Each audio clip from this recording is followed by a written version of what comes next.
রাধে রাধে বন্ধুরা, শ্রীরাধা ব্লগে তোমাদের সবাইকে স্বাগত।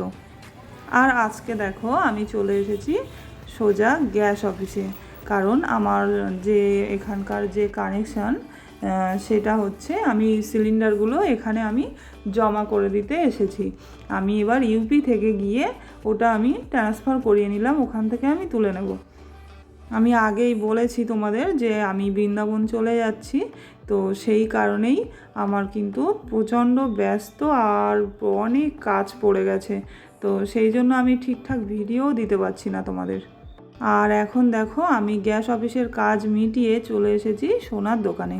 আর আমি এই ভাইয়ের দোকানেই চলে এসেছি। এর কাছে খুব সুন্দর সুন্দর কালেকশান আছে, আর বিশেষ করে রূপোর কালেকশান তো এর কাছে খুবই সুন্দর। তো সেই কারণে আমি চলে এসেছি এখানে একটা আংটি নিতে আমার একটা বান্ধবীর জন্য। তো সেটাও তোমাদেরকে দেখাবো, ওকে আমি এটা গিফট করেছি, তোমাদেরকে আমি পরে দেখাচ্ছি সেটা। তো এখানে দেখো আমি ওটা নিয়ে চলে এসেছিলাম বাড়িতে, আর তারপর আমি চলে গিয়েছিলাম বান্ধবীর বাড়িতে। ওকে আমি এই আংটিটা আর একটা কুর্তি ওকে গিফট করলাম। তো ও তো পুরো একদম অবাক হয়ে গেছে, ও ভাবতেই পারেনি যে আমি ওকে এরকম কিছু দিতে পারি। তো তারপরে আমি ওকে ওটা পরিয়ে দিলাম, ও খুব খুশি হয়েছে, একদম কেঁদেই ফেলেছিল প্রায়। তো তারপরে যেহেতু আমি চলে যাব, তো সেই কারণে আমি ওকে একটু দিলাম কিছু, যাতে ভালো লাগে। আর সত্যি কথা হলো যেটা, যে ও আমাকে অনেক হেল্প করেছে। ও আমি অনেক কিছু জানতাম না, ওর থেকে শিখেছি। ও আমাকে প্রচুর হেল্প করেছে, প্রচুর হেল্প করেছে। আর সেটা বড় জিনিস না যে ও হেল্প করেছে, সে তো ঠিকই আছে।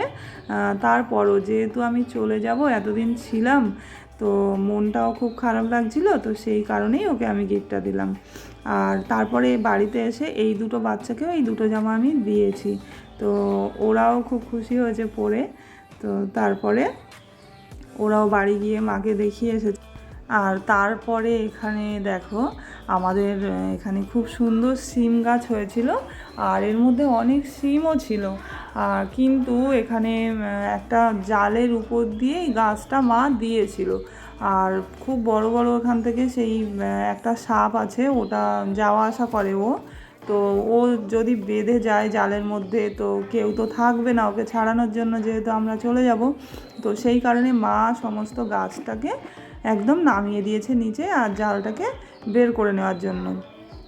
আর এখানে দেখো ওরা কতগুলো সিম এখানে বালতিতে তুলে তুলে জমিয়েছে, আর মা আবার সমস্ত সিমটাই ওদের সবাইকে ভাগ করে করে দিয়ে দিয়েছে।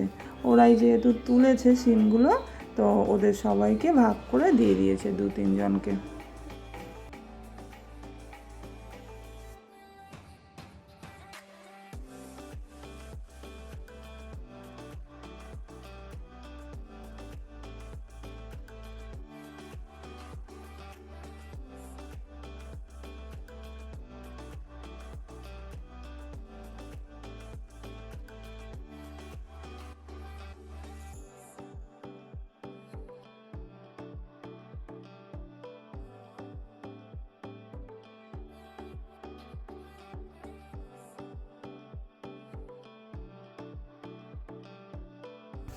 তারপর এখানে মায়ের সিম ভাগ করে দেওয়া হয়ে গেছিলো।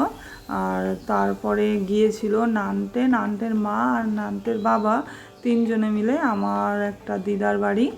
আমরা চলে যাব শুনে দিদা খুব কান্নাকাটি করছিল, তো সেই কারণে ওরা একটু দেখা করতে গিয়েছিল।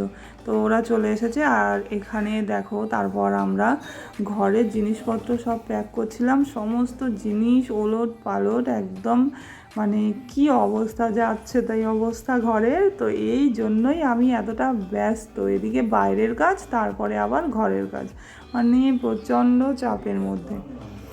তবুও কি আর করা যাবে, সমস্তটাই তো গুছিয়ে নিতে হবে, আর হাতে টাইমও নেই, একটা দিন টাইম আছে।